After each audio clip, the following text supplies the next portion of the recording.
gracias por continuar con nosotros. Me complace en presentarles al ingeniero Francisco Antonio Méndez, con larga data en el tren público y en su vida también. Francisco, bienvenido al espacio. Buenos días, Willy. Qué placer. Relájate, ¿verdad? Porque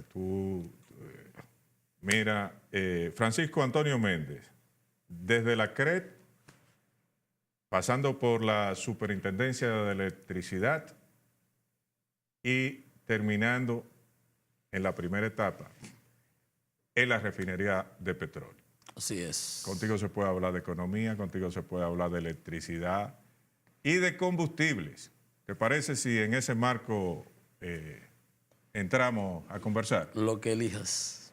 Ok, vámonos por los combustibles, que es un aspecto que tiene intranquilo a la sociedad dominicana.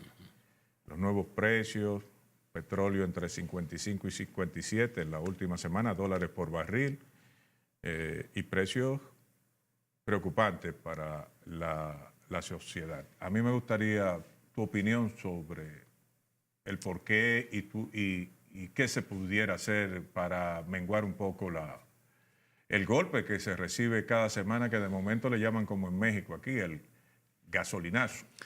Mira, nosotros hemos tenido aproximadamente 6 años de un precio bastante económico, reducido de los combustibles.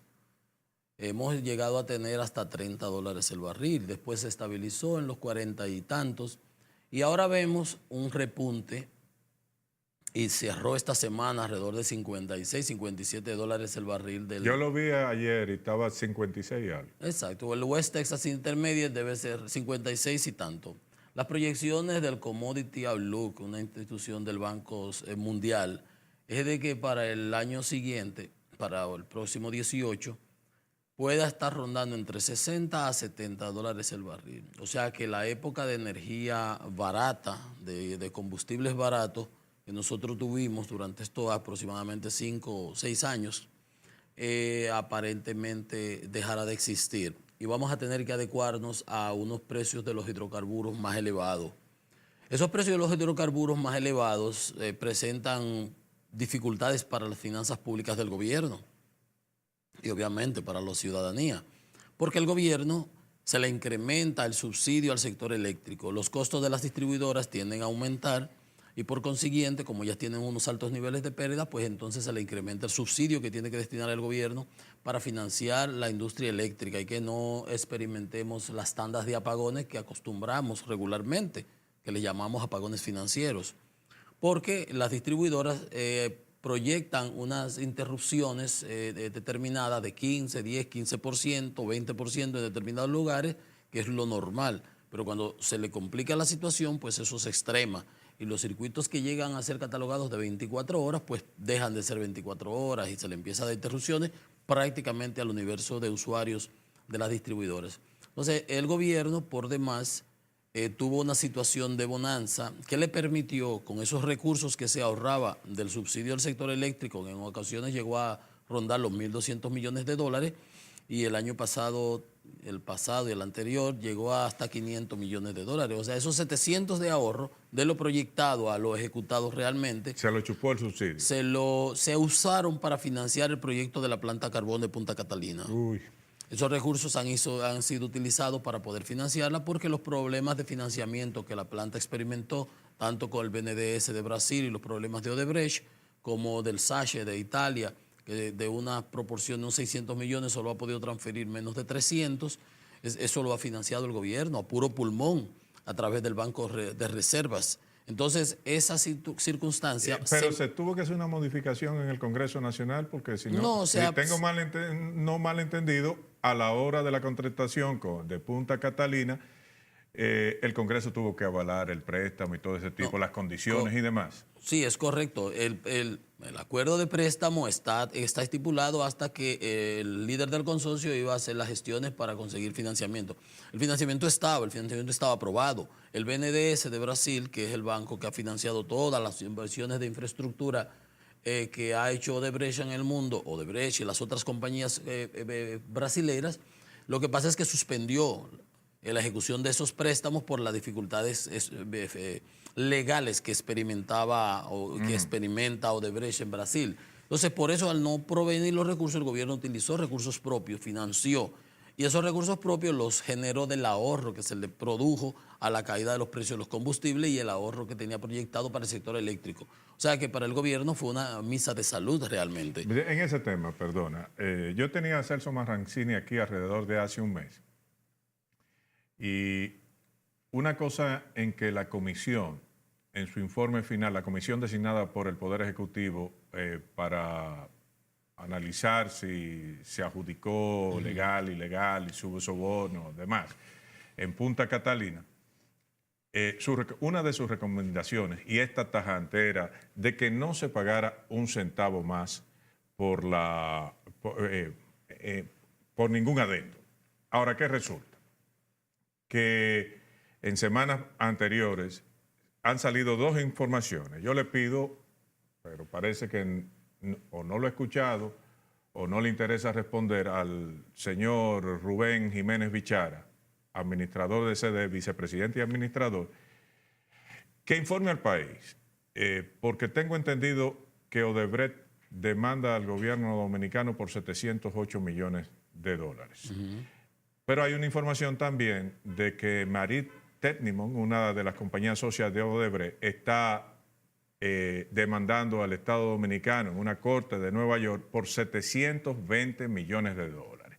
Mi pregunta al señor Bichara, tal vez tú como especialista en el área me puedas responder, si es una demanda o son dos demandas, si tendremos que ir a arbitraje o a juicio normal de demanda, porque yo diría, bueno, son socios y es la misma demanda, pero las cifras varían. Uno es 708 Odebrecht y Marit Technimont 720. Pero entonces tenemos a gente frente del Estado, como el caso del señor Bichara, que calla y entonces no aclara y crea más confusión. ¿Tú como técnico qué piensas? Bueno, yo conozco por la prensa, por las declaraciones de la propia CDE y por ese señalamiento, cuando el señalamiento que hizo la comisión de que no se pagara nada más adicional, los que leemos entre líneas dijimos, pero ¿a qué se debe esto? Pues la planta está contratada, es un turnkey, una llave en mano, tiene unos precios. Los equipos fundamentales ya han sido financiados, han sido comprados, es más, están aquí. ¿De qué se trata? No se entendía. Bueno, ok, se quedó así. A los meses o a los días posteriores se entera uno de que hay una reclamación de 708 millones por parte del consorcio. El líder del consorcio es que dirige, es Odebrecht, y reclama 708 millones por sobrecostos.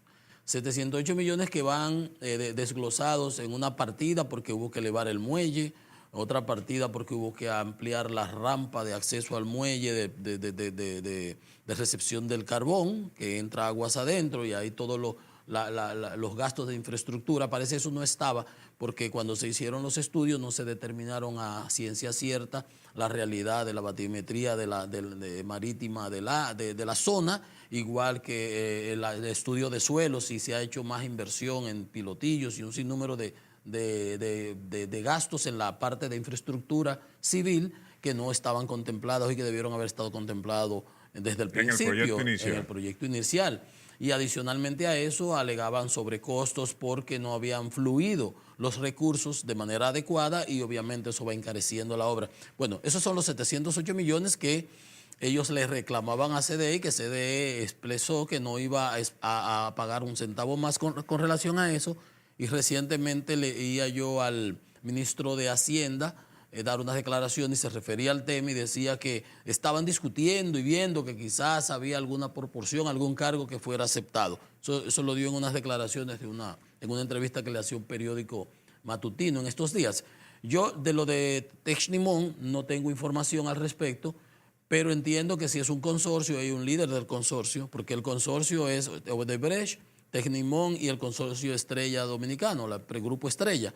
y la que lleva la voz cantante y la que firma y la que maneja es el líder del consorcio. Pero me extraña cifra.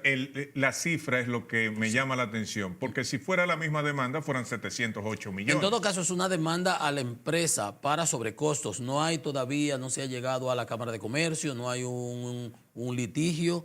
Y eso es, o sea, que no entiendo cómo puede llegar a la Corte. Ese es un trabajo que tú tienes para investigación. Podría ser, pero la verdad es que lo que se conoce es que tiene esa reclamación de sobrecostos, que está contemplado en el contrato, los ajustes de precios y esos sobrecostos, pero que son aprobados por el contratista. Entonces, yo no sé cómo el gobierno realmente va a resolver ese problema de manera satisfactoria, porque ha habido mucha tensión con relación a ese proyecto en cuanto al precio que fue contratado. Ha habido discrepancias, ha habido opiniones de un lado, de otro. La comisión señaló que tenía ciertamente, la comisión y los que ellos contrataron, con todo y sus lecturas que se le pueda dar a ese informe y a los agentes que participaron en el informe, ellos dijeron que no, que estaba a precio razonable. Pero si ahora le añade 700 millones de pesos, de dólares, que es aproximadamente casi un 40% del costo de la obra inicial, estamos hablando de que te va a salir en casi 3.000 millones. ¿Y si son dos las demandas? No debían ser, porque el líder del consorcio pero entonces, es que ¿por qué 708 y 720? No tengo idea, pero no está muy lejos, la verdad. Pero debiera ser el líder del consorcio el que demande y el que tiene la calidad. Leí la semana pasada en una especie de conferencia de 3 economistas, entre ellos uno del Banco Mundial, el señor Fernández y el señor Selman, hablar. Y uno de ellos, creo que el señor Fernández, hablaba, si en caso de que la planta esté para el 2020, yo decía, ¿cómo para el 2020? Si era para este año que iba a estar y que se ha anunciado que la planta va a tener un retraso, pero creo que el gobierno tiene intención de antes de salir dejar esa planta terminada o antes de continuar tener esa planta ya en operación. ¿Por qué razón un economista ligado al sector que conoce más o menos las intríngulis de Punta Catalina habla si es que está en el 20? Bueno, tú debes saber que como en obras de ingeniería, se te da, por ejemplo, una obra cualquiera, tú tienes un contrato con obras públicas, se te desembolsa un 20% a la firma del contrato y tú empiezas a trabajar. Tú empiezas a poner tu campamento, a hacer los movimientos de tierra y tú cubicas. Hiciste una inversión, trabajaste y viene y se te hace una cubicación. Entonces se te da unos recursos adicionales y se te va cubicando por obra. En este caso, si Odebrecht, el consorcio, está reclamando 708 millones de dólares de unas obras ejecutadas y autorizadas por el contratista, hasta que esa discusión, hasta que esos recursos se clarifican. El contratista es CDE. En el contrato, en la cláusula 9 o el artículo 12, está establecido que esos ajustes de precios o cambios en la estructura en el del proyecto tienen que ser aprobados por la máxima autoridad de la empresa, ni siquiera por el encargado de la obra, el que representa la obra in situ. Entonces, indiscutiblemente que hasta que eso no se resuelva, ¿cómo se continúa la obra? El ejecutante, el contratista, no va a seguir trabajando hasta que no se le reembolsen esos recursos. Entonces, eso presenta un gran dilema para el gobierno, para las autoridades de la CDE. Porque una pausa. Aclárame algo, tú que sabes mucho de eso. ¿Por qué nombrar un administrador en una planta que no está terminada? No, yo creo que eso es algo insólito. Nunca había visto semejante cosa. Jaime Ariztí Escudero es administrador de algo que ni se sabe cuándo se va a terminar. Eso no tiene sentido. Yo eso creo que supongo que fue Pero fue por el Poder Ejecutivo, la firma del presidente de la República, nombrando a Jaime Ariztí Escudero administrador de algo que no está terminado. Así es, yo no sé quién le asesoraría al presidente con relación a eso, pero eso no tiene ningún tipo de sentido. Por demás, una vez esa planta esté terminada, asumamos que en el 20 esa planta está terminada, lo que hay que contratar, que de hecho la CDE anunció entonces hace un tiempo, que se iba a contratar una compañía para la operación y el mantenimiento de la unidad. Luego, si tú contratas una empresa que conozca de operación de ese tipo de plantas, que te va a garantizar que sus hit rate van a estar, que su eficiencia va a estar, que sus mantenimientos programados, sus mantenimientos mayores, sus mantenimientos menores, todo esté por la orden del día, como debe ser. Eso se hace con una empresa que sepa operar eso. No son 3 y 4 ingenieros que tú vas a buscar para eso, ni a poner a un fulano de tal que tú lo sacas de la industria de ladrillo para que opere eso. No. Eso es una persona capacitada, entrenada con esos conocimientos. Pero eso se contrata, eso está previsto. ¿Y quién paga eso? No, lo paga el gobierno, lo paga CDS. Es decir, el gobierno está pagando a un administrador de una planta que no se sabe cuándo va a entrar. Y está pagando un director de prensa, que creo que le pagan como 600,000 pesos, que tampoco hace nada. Es decir, ¿para qué si la planta no está terminada? Bueno. ¿Cómo tú defines eso? No, yo la verdad que no entiendo. Lo que pasa es que es un proyecto que ha tenido muchos embates y el gobierno entiende que de esa manera pues tiene quienes den la cara por ello, pues no sé, pero no le veo ningún tipo de sentido, la verdad que no. Te saco de ahí. Explícame algo, que tú fuiste de la gente que estaba ahí. ¿Cómo si la gasolina, el barril, está a 57 pesos, a 56 dólares, 55, 50, no se sabe? El costo del galón aquí en República Dominicana cuesta 225, 220, y la gasolina en el gobierno de Leonel en un periodo, no sé si en el 7, en 8, en el 9, a 147 dólares, no llegaba a ese precio. Mira, la realidad es que nosotros tenemos una proporción importante del precio que se paga de los hidrocarburos que van destinados al pago de la deuda externa. ¿Pero siempre ha sido así? Siempre ha sido así, correcto. Por eso nosotros pagamos esos niveles tan elevados del galón. ¿Pero por qué en el 2007, 2008, 2009, con precios triplicados casi, el precio del galón no llegaba al consumidor tan alto como ahora? Depende del subsidio que asume el gobierno. Por ejemplo, durante la campaña, cuando el presidente Medina, que era candidato, decía que él estaba en un palo encebado. ¿Qué es eso?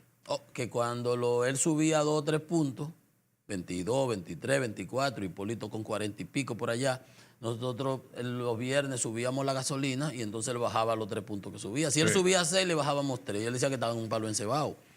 En esa circunstancia, las refinerías, bajo mi control, asumió, yo le dije al presidente, nosotros tenemos la capacidad de asumir estos incrementos de precios y los asumimos. Ajá. Igual que financiamos el Plan Nacional de Asfaltado que se hizo en esa ocasión.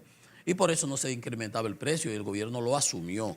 Como asumía el subsidio del sector eléctrico, de la misma manera. ¿Y el plan de asfaltado ahora lo asumen? No, yo no sé, yo salía en el 12. ¿Quién maneja el asfalto del plan? No tengo idea. Pero tú que eres un hombre conocedor de... Mira, sucede que la refinería importa productos, combustibles, no importaba asfalto. Sin embargo, como Petrocaribe no nos estaba cumpliendo con los compromisos que hacía con el gobierno, no formaba parte de las importaciones de la refinería, nosotros importamos fuel oil, gasoil, aftur, gasolinas, crudo que procesamos, etcétera, pero nada de asfalto. El presidente Fernández me llamó y me dijo que si yo le podía, digo, sí, nosotros tenemos recursos, tenemos capacidad para financiar eso, porque cada vez que nos prometen que viene un tanquerito ahí, un buque con 70,000 barriles, salen con un cuento. Me dijo, ¿y usted qué puede hacer? Digo, yo puedo financiar, déjeme ver cómo lo hace. Entonces empecé a hacer unas licitaciones y así financiamos el Plan Nacional de Asfaltado para el año 2012. Para que pasemos a otro tema, porque esto se va rápido, vas a tener que venir otra vez, Franchi. ¿Cómo yo titulo eso? Si yo quiero sacar un periódico. ¿Cómo se llama? Presidente de la refinería dice que el galón de los combustibles, aunque el barril está más barato, se vende hoy mucho más caro, 3 veces más barato, casi 3 veces más barato. ¿Cómo yo lo hago? No, el precio de paridad de importación y el Ministerio de Industria y Comercio es que calcula en la proporción y los incrementos. Se supone que transfiere automáticamente la variación de los precios. Hoy tenemos un tipo de cambio más elevado, tenemos el dólar a 48 prácticamente. Yo facturé a 47.97 la semana pasada. Y esa era la tasa de industria y comercio para calcular los combustibles. Es la que se también. usa, es correcto, es la que se usa. En esta semana. En esta semana yo uso la tasa del Banco Central, la que se publica para la compra de dólares. Si tú tienes que salir a comprar, tienes que comprarlo a eso y esa es la que ellos usan. Entonces tú ves, tenemos una diferencia importante en el tipo de cambio que tenemos hoy día al tipo de cambio que teníamos entonces para, digamos, como tú dices, 2008, 2009, 2010. Sí, pero no es proporcional, porque si yo estoy comprando el barril, míralo como ciudadano yo.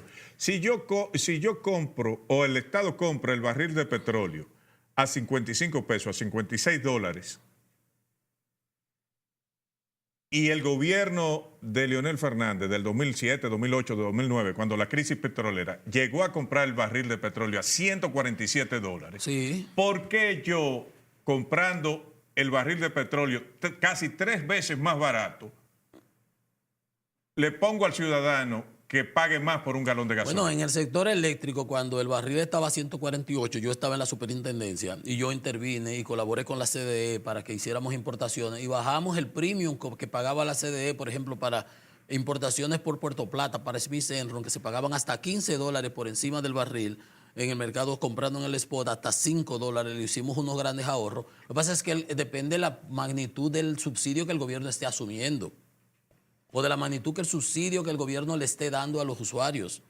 O sea, habría que hacer los cálculos y hacer el ajuste, ver la equivalencia de precios actuales a la que existía entonces y ver el tipo de cambio actual al que está. Y si los márgenes de intermediación son los mismos, y entonces calcular y entonces ver cuál es la proporción que entonces el gobierno estaba asumiendo, evidentemente, o aparentemente, entonces se estaba asumiendo un subsidio mayor que él se está asumiendo hoy día.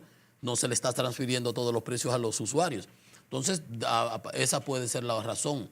Habría que entrar en los detalles, pero así a simple vista depende del subsidio que el gobierno decida asumir en cada una de las ocasiones. En el sector eléctrico el gobierno ha mantenido el subsidio, ha asumido, no ha habido incremento de la tarifa. ¿Que no ha habido qué? Incremento de la tarifa eléctrica. De la tarifa. A mí sí. Puede ser de tu factura, pero no de la tarifa. Bueno, no entremos ahí porque de una vez como que me molesta. No, pero, cuando veo eso mensualmente, no, porque oye, la tarifa sigue estable. Ahora, si la empresa dice que tú consumiste más o allá o acá, eso es otra cosa. Okay. Y eso es lo que llega en tu Vamos tarifa. a ver, tú tocaste el dólar. Del 2012 a la fecha, yo saqué la tabla, no soy tan bueno como tú en matemática, alrededor de 25% de depreciación del peso dominicano. Indica que la tendencia es para arriba que va. Es decir, todavía se va a depreciar más. ¿De qué forma eso nos afecta a todos? Díselo a la gente que te está viendo hasta ahora. Realmente nosotros tenemos una gran proporción de productos, de componentes importados. Dice Hipólito que el pollo lo ensamblan aquí. Lo ensamblamos aquí. Hay mucho componente importado en la producción local y eso impacta adicionalmente el transporte, los combustibles, los repuestos de los vehículos, los alimentos, todo.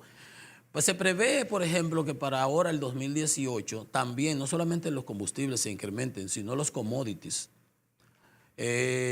acero, níquel, cobre. Sin embargo, la producción nuestra, y eso el gobierno debe tenerlo pendiente, le llaman bebidas, que sea chocolate, café, azúcar, no va a crecer en la misma proporción. Entonces nosotros, y el oro va a caer creo que un 1%, las proyecciones que hay en los mercados. Entonces vamos a tener unas circunstancias que no nos vamos a beneficiar del incremento de los precios de las commodities, porque las nuestras no van a subir en esa, sin embargo se nos va a encarecer es decir, nos va a perjudicar el próximo año en términos de commodities. Se nos va a encarecer el combustible. Aparentemente entre 60 y 70 dólares el barril ya le genera muchas presiones al gobierno. El gobierno tiene que calcular bien sus asuntos para que pueda eficientizar los gastos y ver que el déficit fiscal no se expanda de manera desorbitada. Y que, porque nosotros estamos destinando una gran proporción, hablábamos de que el costo de los combustibles, una proporción importante de lo que se paga va al pago de la deuda. Y adicionalmente ese pago de la deuda, nosotros hemos tenido que estarnos endeudando para pagar el servicio de la deuda. Los intereses. Intereses de la deuda, sí. El servicio de la deuda. No amortización. No. Cuando se habla de servicio está capital e intereses, pero no nos alcanza. En este caso hemos tenido que estar endeudándonos para pagar intereses de los compromisos que tenemos. Danilo Medina entró con una deuda externa de 19 mil millones de dólares, alrededor. Ha crecido de manera sustancial en estos 6 años.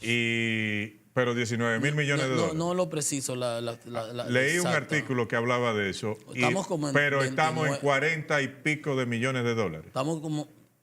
Depende, como 30 mil millones de dólares, porque cuando se incluye la deuda cuasi fiscal de bancos centrales, que el sector financiero. Ajá, exactamente. Llega al monto ese que se habla de que estamos rondando el 50% del Producto Interno Bruto. El 53%. Entonces, esa es una circunstancia que obliga a un detenimiento en cuanto a qué hacer. ¿Qué hacer? Porque también se habla de que no tenemos una baja presión tributaria, pero cuando se analiza el desglose de los impuestos no es tan así como aparenta, porque hay muchas cosas, hay muchos segmentos donde se tributa, y por otro lado el punto está en el gasto. Hay un gasto ineficiente en muchos sectores, hay un gasto exorbitante en otros, entonces está determinado, está planteado. Entonces yo pienso que ¿Y el gasto de calidad?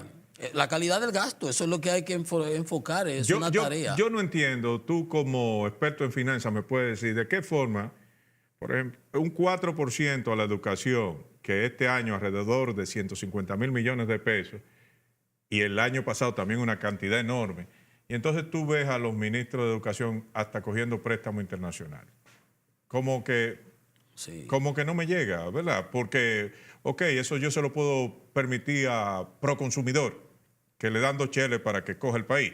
Pero, ¿dónde está la gerencia? ¿Dónde está la eficiencia? ¿Dónde está la calidad del gasto? Sí, yo pienso que esos sectores que disponen de mayores recursos presupuestarios debieran ser los más supervisados, los más fiscalizados, porque cualquier pequeña desviación que pueda ser corrida en esos tiene un impacto importantísimo en la magnitud del presupuesto. Pues no es lo mismo tú que me des a mí 2.000 millones que les des 150 mil millones allá, y que allá haya un dispendio que no sea la cosa del otro mundo. Supongamos que no sea la cosa del otro mundo y sea algo aceptable de un 2, un 3%, pero cuando lo ves por el volumen de recursos que maneja, es algo exorbitante, que realmente impacta y contribuye al saneamiento de las finanzas o a la corrección de distorsiones financieras que existen en el día de hoy. Yo creo que nosotros nos metimos en la vorágine esa de que el 4% y el 4%, sin determinar con certeza, primero el uso real de que le íbamos a dar a esos recursos.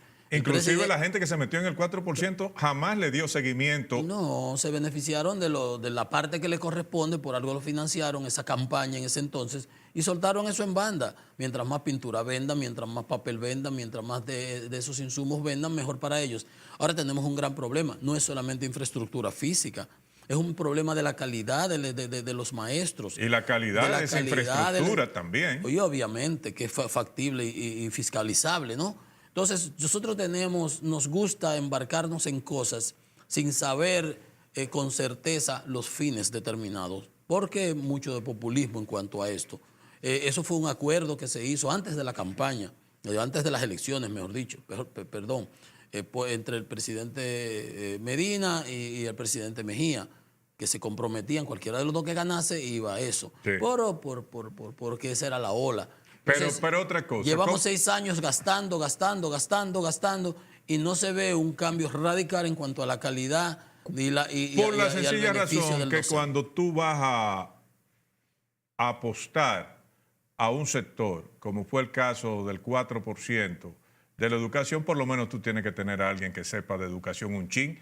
Y yo no quiero desprestigiar a nadie, pero ni el señor que está, Carlos Amarante Baret, ni Andrés Navarro, se le conoce como expertos en el área de educación, sí. ni con conocimientos mínimos acerca de eso. Yo he dicho, el presidente Medina se mata, porque la verdad es que no para el pie. Es a 150 el acelerador, sábado, domingo, lunes, martes, miércoles, es un gran presidente y tiene muchos logros. ¿Pero haciendo qué? Pero yo, una de las cosas que veo es como el manager. A veces se hacen unas elecciones de funcionarios para las posiciones que no cuadran. Por ejemplo, Abarante Baré salió muy criticado por el mismo Educa, por un reporte que se hizo con muchísimas debilidades y duró un periodo larguísimo ahí. La señora que estuvo previa, doña Josefina, Sí. no conozco, no tengo ninguna información. Tú señalas que era una persona de la industria, del sector. Sí. Digo la industria, quiero decir, del sector educativo. Entonces, luego inventar con Barret, que no tenía ni la más mínima idea de lo que tenía entre manos, a neófito totalmente, y los resultados, bueno, se vislumbran posterior. Cuando hace Educa el análisis, ve demasiadas cosas que quedan en el aire. Luego, el señor Navarro hace un buen papel, aparentemente, en Cancillería. No, eso no fue un buen papel. Pues, Eso pues, yo te lo garantizo. Esa es la impresión. Después hablaremos Pero de entonces, bueno, ese arquitecto llega a Cancillería, aprende ahí y de ahí lo mandan a educación también que aprenda. O sea, yo entiendo el punto tuyo, pero el presidente se basa en la amistad que tiene y la confianza que tiene parentesco. en sus funcionarios. Bien, Franchi, tú tienes que volver otra vez, inclusive te voy a pautar para la próxima semana, abriendo la semana, porque han quedado muchos temas, contigo se puede hablar de todo, hasta de golf, Yo no juego eso, ¿no? pero tenis. Sí. Y de otras cosas más nocturnas. Franchi, agradecido de estar contigo. Un gusto, Este Willy. programa, si usted lo comenzó a ver ahora, lo puede ver desde esta noche en Canal Nacional de Informaciones CNI. Ahí lo vamos a tener en YouTube. Usted lo puede ver. Y recuerde que esta tarde estamos en Estudio 88, 88.5 frecuencia modulada de su dial, en el interactivo CNI, siempre planteando las cosas como son. Volvemos mañana aquí.